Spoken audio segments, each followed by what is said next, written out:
Hey, Mike Destefano with Recruit Strength here. Today we're going to talk a little bit about the Spanish squat and a couple of the differences between using a Spanish squat strap versus a resistance band as your anchor point here. So if you know anything about Spanish squat, it's very similar to a sissy squat. It's going to hold your knees from the right behind the knee. It takes a lot of the tension off your patella, puts it onto your quads, which allows you to work out your quads more than your glutes and hamstrings like a typical squat. So I already have my band set up here, my resistance band. I'm using a thick resistance band because it needs to support your weight. We have it set about knee high to my anchor point. We're going to set it up right below the knee. We're going to put tension on it. You want to have a heavy band because you're going to be putting a lot of tension on it because it needs to support your weight.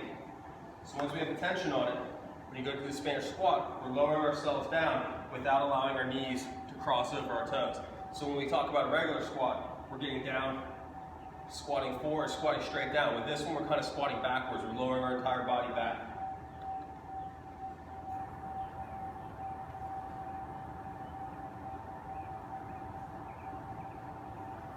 So using a resistance band, when I get up to the very top, it allows me to kind of push against the band by locking my quads out.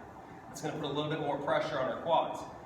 However, when we're lowering ourselves down, there's a lot less stability because I have this band here that's pulling against it. With the resistance, as you go down, you have to be more cognizant of where your position is, which means you also typically lean a little bit more forward so that you're able to keep nice and level and balanced.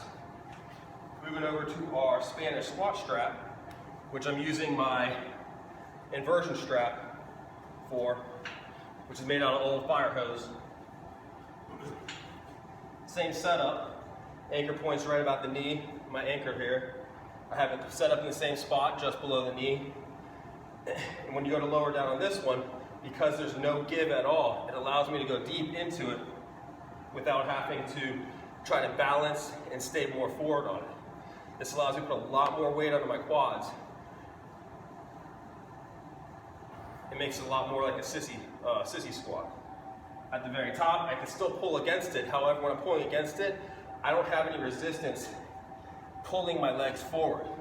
So when I pull against it, it's literally just my body weight that's locking it out. So at the very top of the exercise, I don't have as much resistance on my quads to be able to lock that out and to force a lot of lockout power on my quads. However, doing the actual exercise itself, it allows me to get much deeper, much further back, and put a lot more load on your quads. It's up to you which one you use. Personally, I like the strap a lot better because, like I said, you're able to put more pressure on your quads. However, the resistance band does help a little bit more for tightening up the quads at the lockout position.